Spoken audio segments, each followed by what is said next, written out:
Hello everyone and welcome to this edition of the Irish Organic Association's podcast.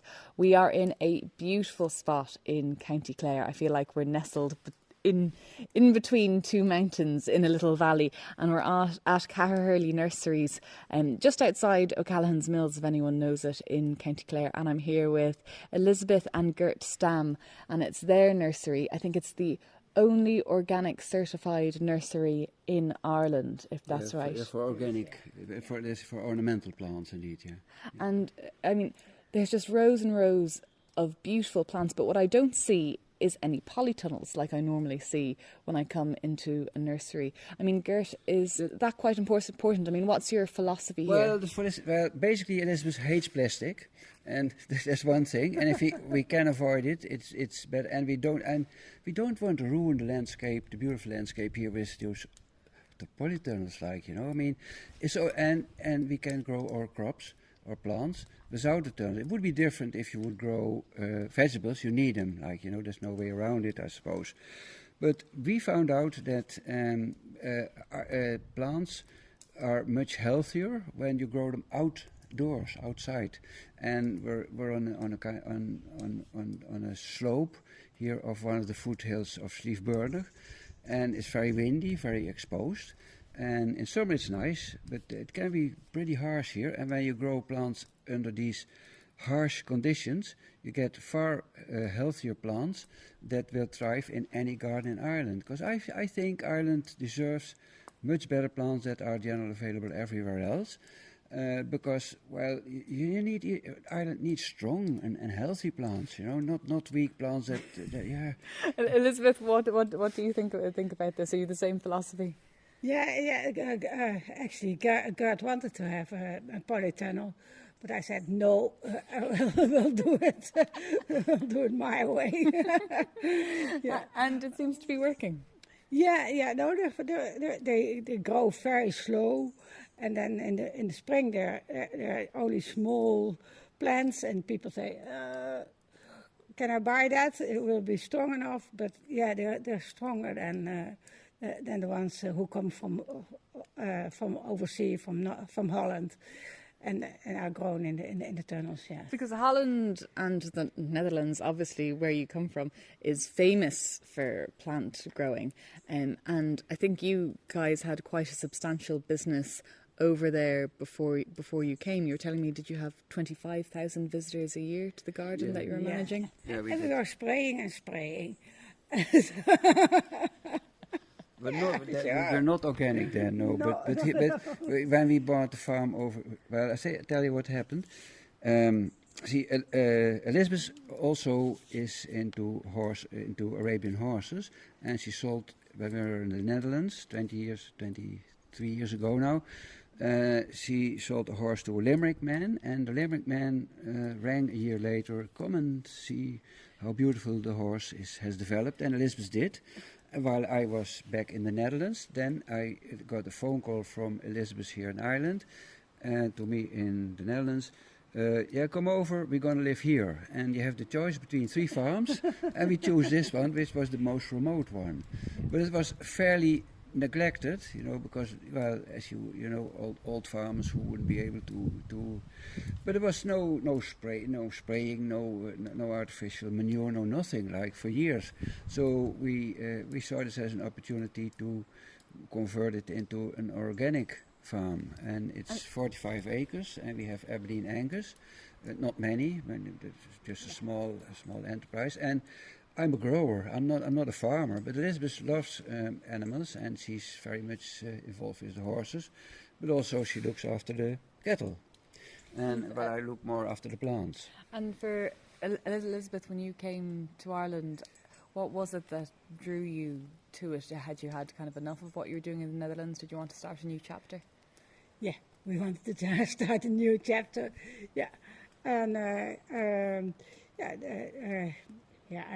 a bit religious, and the Lord told me to take care of the environment, and that's what I wanted to do. Yeah. We have some plants here in front of us, and I have to say something about all the plants that I see here. They're really healthy, and Elizabeth, you talked about, how they're quite small in the beginning of spring, but that's kind of part of the idea that they're slow growing and then they're able to withstand, I guess, the Irish climate. So what do we have in front of us here? Yeah, these are all plants for pollinators, and it's important. Like for instance, this one is Saratula tinctoria sewani, quite unusual, small, and it's related to the family of the asters, but it flowers late in the year, and that's important for bees because later in the year there's not much to forage for them. And then, of course, this is Origanum, but then a very prolific flowering one. Does it smell, this one? Yeah, the smell is... Oh, it smells lovely, doesn't it? It's beautiful. And it's beautiful, this kind of delicate pink flower as well. It's gorgeous. That's right, and it's normally loaded with bees.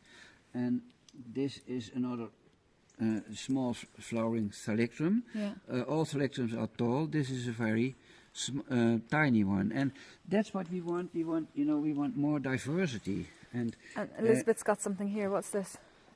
A caterpillar. Oh my God, that's the hair. Some of the hairiest. I thought you weren't meant to like caterpillars. I thought caterpillars ate plants. The idea is, if nothing is eating your garden, you don't have an ecosystem.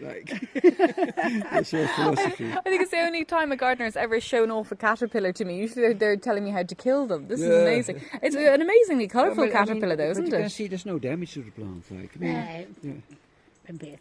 Well, it's eating a bit. This leaves. But is that whole ecosystem thing that you had an idea? Is organic really important? Is organic really important to you? Yeah, it is. Yeah, it is, yeah. and I'll tell you why. Because my background is I am a botanist, but also have a degree in nature preservation, and that's so organic more or less comes natural for us. Organic comes organically.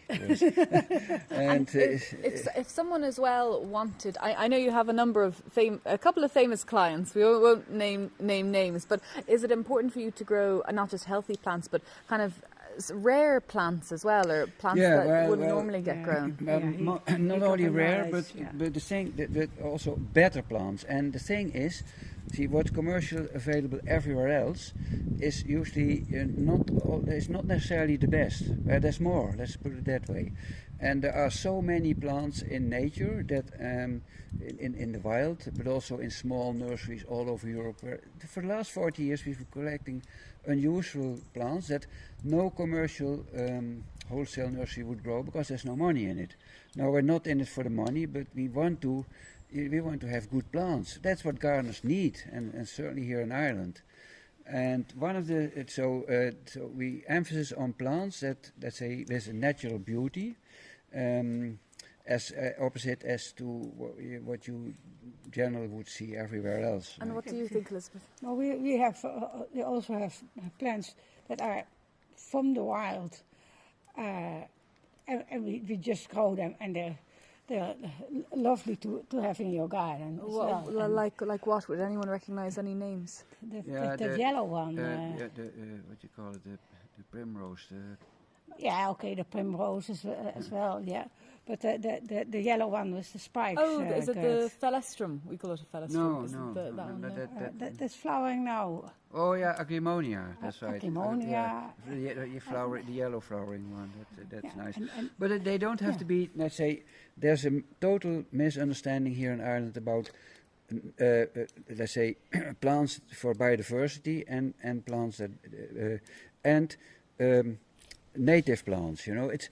If you want to care for the bees, first of all, you have to make sure that the verges are not cut or are cut after a certain time, and certainly are not sprayed. So there's a task for the county councils and politicians to look after that, and that's important for the bees. And in the garden, it doesn't really matter if you have native plants.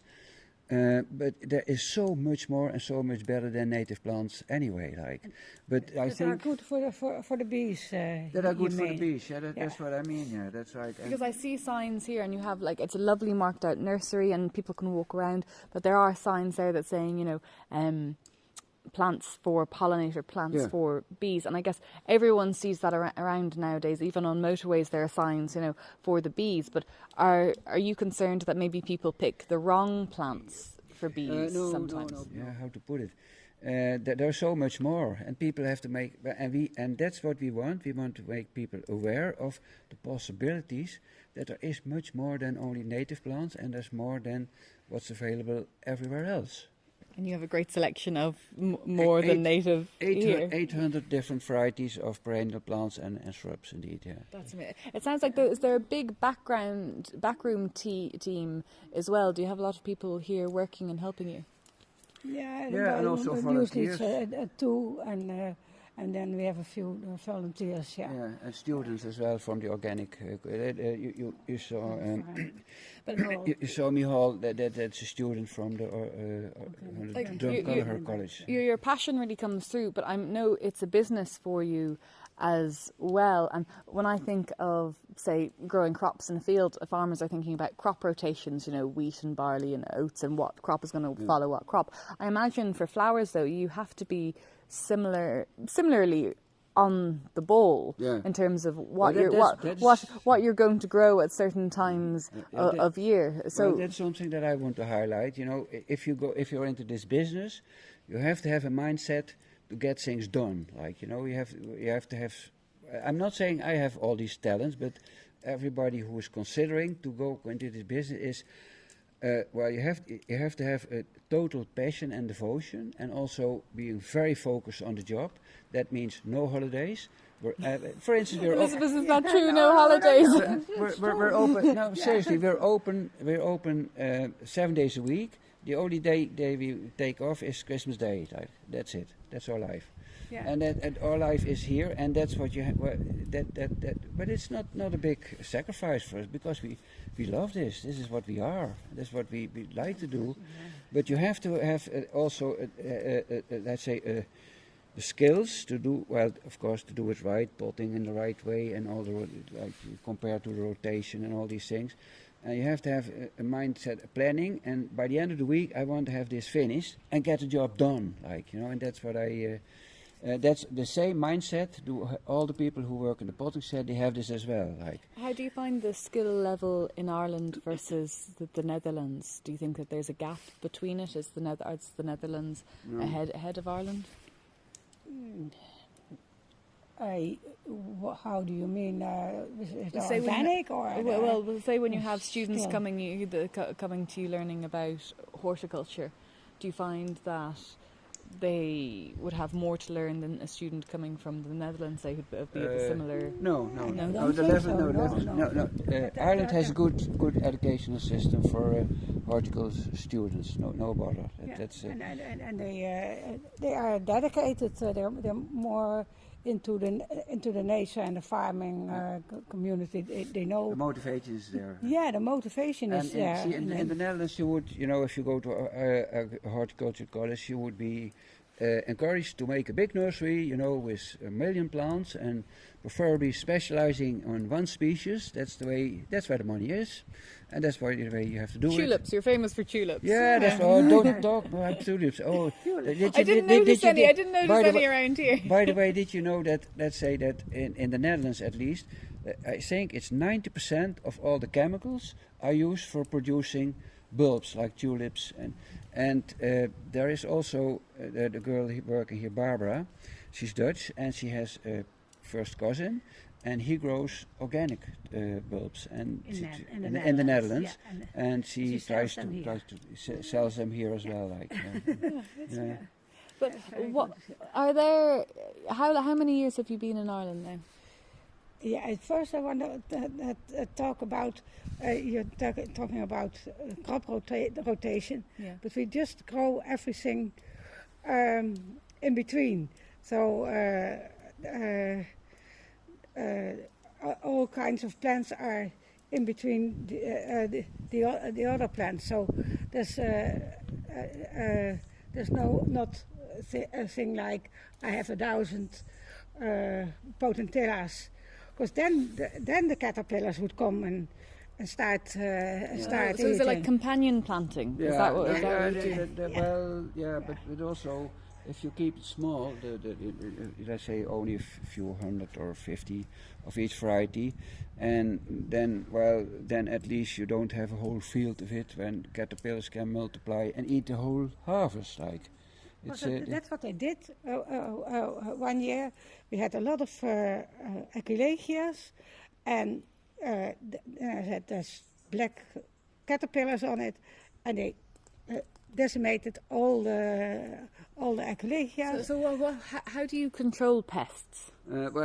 We control pests by growing plants that are not, let's say, that are not vulnerable for pests and disease. We select the varieties that don't get mildew and don't get eaten by aphids and things. And there's a lot of wind here, and that means, for instance, in glass houses, anything that you grow in glass houses has to be sprayed against red spider mite. And red spider mite, these chemicals that you use are very harmful for bees and butterflies and all them. So if you grow them outside, you don't have all these things. It is much simpler than you would think.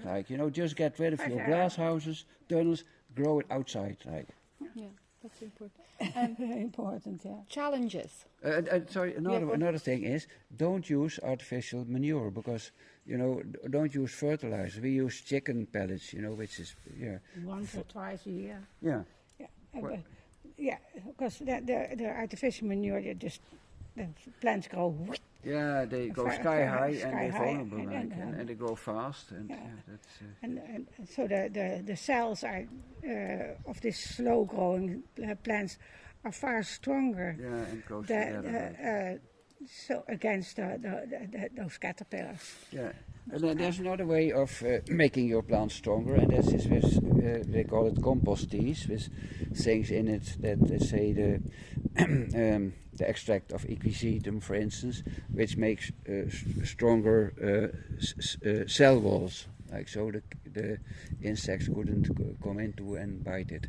But we practically have no problems with anything here. It was just a freak moment, and then our friend said spray, and we just threw the plants away, and then the caterpillars could grow and the butterflies could grow, and they were just on the far away as far as possible. Why do you? Sorry, go on here. Can I tell something about the whole setup here? It is. See, we opened the nursery. For the first 20 years, we were selling in markets and in plant fairs in Dublin, Ennis, Kilkenny, and anywhere in the country. 4 days a week, we would be away from the nursery. Since the lockdown, we're here. And we opened it for the public, and there is an amazing number of people coming who are really very interested in not only the plants but only the whole atmosphere here, and they like the idea of the plants for the bees and butterflies. We have a section plants for biodiversity as well, and it's a day out for people to come here, and that's very rewarding for us, because that's what we wanted. That's what drives us, to offer something, and it is. Well, we're quite humbled by the fact that it has so much interest, and people not only from County Clare but from all over Ireland, they come, especially in the summer when the weather's nice and. They make a day out of it. Yeah, that's right. Yeah. Well, I think that's it for me. Unless there's anything else that you both want to add, I'm wondering: can people make a living out of this? Why do you think? Why do you think more people don't have organic nurseries? I think first, see, for us it's quite simple, because we were basically retiring from the Netherlands and bringing all the old equipment over, so we had zero investment here, and that's a good start. And I'm 70 now, so we're not totally depending on income of the farm. And can you? Yeah. Well, I think you have a very strong point here, because you can read in Organic Matters in the magazine about how to do things, like how to do it right, but there's very little about how many do you have to grow to make a living out of it. So that might be the same with farming as well, I presume. But can you make a living? Nobody can, I say. No, hardly anybody could make a living starting. You have to do it right, and you have to have the right mindset. And if you're young, and the most important thing, you have to have a partner who's also willing to cope with everything that comes with it. You know, working 24, so many days a week, and that's what when the horticulture students come here, and I tell them, guys, this is beautiful. Look around, beautiful. Don't make a mistake. You know, this is hard work, focusing on the job, getting jobs done. And only then you will succeed. But I think that would be. You'll never drive to SUVs. Yeah, but you wouldn't you wouldn't even make a family income out of it. No, but you have to work very hard, and we just don't go to holidays in China or SUVs, and we just have the old tractor. But you struggle with your frugal life. Like. Well, it's a beautiful frugal life. So thank you both very much, and thank you both for having me. So if anyone's interested and wants to come, I know you guys have a website, Cahir Hurley Nurseries. If anyone wants to check it out, and like you guys said, you're open nearly 7 days a week, so you're pretty much always here. But if anyone's interested in that, please do visit that website. But for everyone else, you've been listening to the Irish Organic Association podcast, Organic Matters, and I'm Hannah Quinn Mulligan. So tune in for next week's podcast, and thank you very much for listening. And for more information, visit www.irishorganicassociation.ie.